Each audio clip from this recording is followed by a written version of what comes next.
Okay, sa mapagpalang araw mga kateknisyan, mga ka-DIY, mga master, meron po tayo ditong repair na American Home na washing.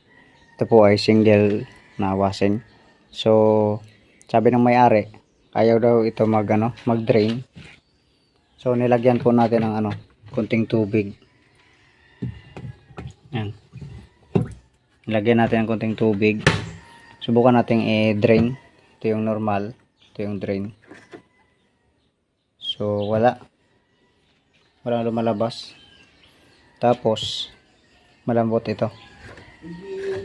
Okay, so buksan po natin ito. Samahan nyo po ako.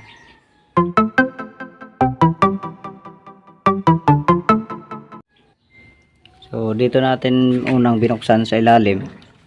Bale hindi masyadong makita dito ang kanyang kanyang tali. Ito po siya, yan. Ito na to. Yan. So, dito tayo magbukas sa taas. Dito tayo magbukas. Ito, nabuksan na natin dito sa taas. Bali, ang kanyang naging problema, itong itong box na to. Nabiak siya. So, ito yung isa. Tanggalin muna natin to. Ito, natanggal na natin. Yan siya.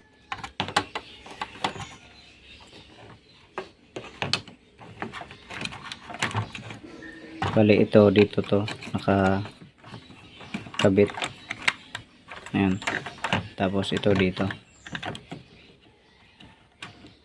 So, pagka ganito, mas magandang palitan kung may pampalit nga. Problema ay hirap natin hanapan to.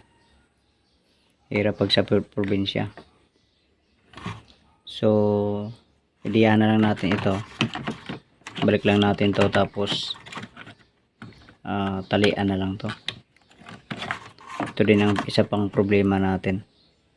Ang tenga niya naputol na para dito. So, gawan ko lang muna ng paraan kung kaya pang ma-repair. Ito, bali, nilagyan muna natin ng glue stick para ma-fix yung kanyang alignment. Tapos, lalagyan natin ng cable tie para may pwersa na hindi na siya magbuka. Ito, nalagyan na natin ng tali. So, bali ito, pwede pa naman itong ma-screw kasi dito yan siya nakakabit. Pag ganyan. So, testing natin kung i-screw natin kung kaya pa niya na magpaikot. Okay, ito, bali itong niya, itong puti na to ay nilagyan na lang din natin ng glue stick para ito na lang ang kakapit.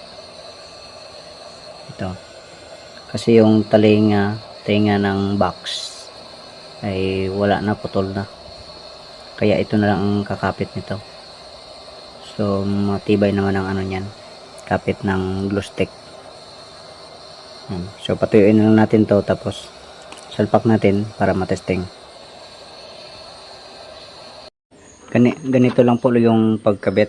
Bali ito, nakataob to. So mayroon man siyang guide dito.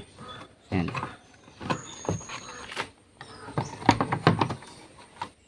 Ayan. So may kapit yung puti na yon, may kapit sa ilalim. Tapos ito, lagyan pa natin ito ng screw para ayan, yung labas niya. So sana kayanin niyang hilahin yung na to, tali niya. Screwan na natin. Ito, na screwan na natin.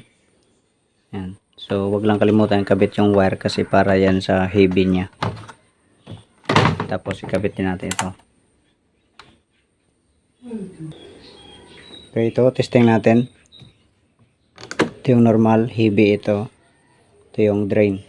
Drain natin. Ayun. So, lumabas na ang tubig. Ayan. So, kayang-kaya naman niya. Ayan. So, okay na to. Kasi gumagana naman ang motor nito eh. Okay, hanggang dito na lang video natin. God bless po sa inyong lahat.